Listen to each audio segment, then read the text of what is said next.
Hey everybody, welcome to my channel. So today I want to give you some reasons as to why you might want to consider not having Don Quijote be your beauty shopping spot and other alternatives that you could go to while you're here. So let's just get right into it. Number one is Don Quijote is incredibly crowded.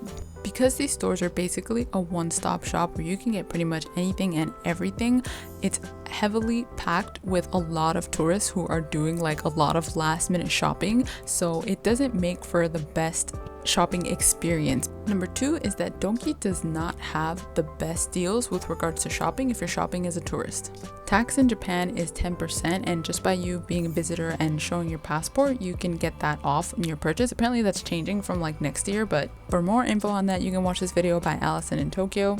But as of right now, if you're coming to Japan and you show your passport when purchasing products, you can get up to, so for example, this store gives you 20%, so 10% tax-free, and then up to 20% total depending on how much you purchased.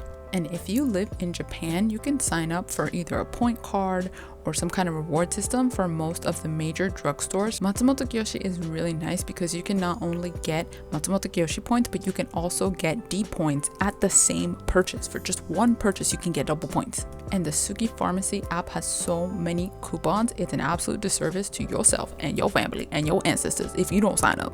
Okay, so now here are some alternatives to shopping at Don Quijote. The first one is Loft, and this one admittedly is very similar to Donki in terms of it does have a bunch of floors that have a bunch of different things, so it can be a one-stop shop, but what it is that it might be a little bit more expensive than Donki. Because Loft is also kind of a one-stop shop, it is going to have kind of a comparable crowd, but it has products that you can't find in Donki and that you can't even find, for example, in some drugstores. Another one-stop shop alternative to Donki would be Tokyu Hands, because it also has an incredibly huge selection, and at least for the Tokyu Hands in Shibuya, because it's so far from the station compared to Don Quijote and Loft, it's almost like a little bus, and the bus stop will stop first at like Loft and then Donki. So if that's something that you're wary of, then I would definitely consider going to Tokyu Hands.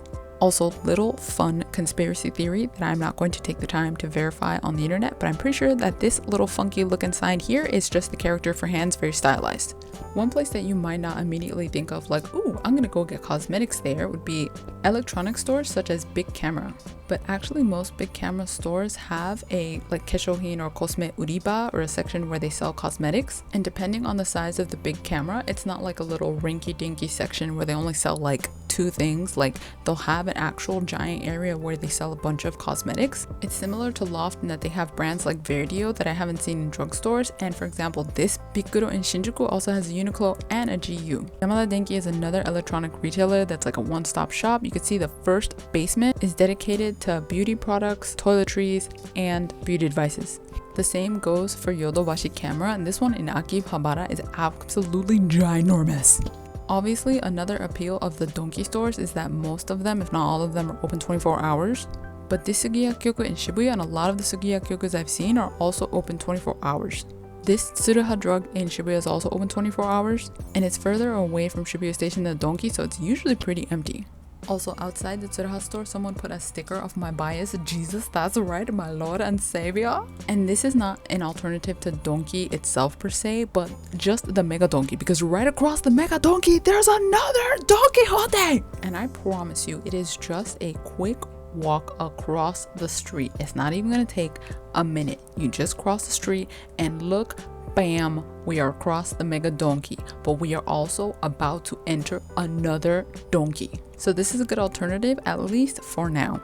So I know that I spent just like 3 minutes convincing you not to go to Donki, but let me tell you some reasons why you maybe should go to Donki. Number one is it's fun. Generally speaking, all Donkis have like a Donki vibe, like you know that this is Donki, but they all also have like their own kind of unique traits. For example, this super cute entrance at the Shinjuku Kabukicho one, and this little Donpen fighting with Godzilla.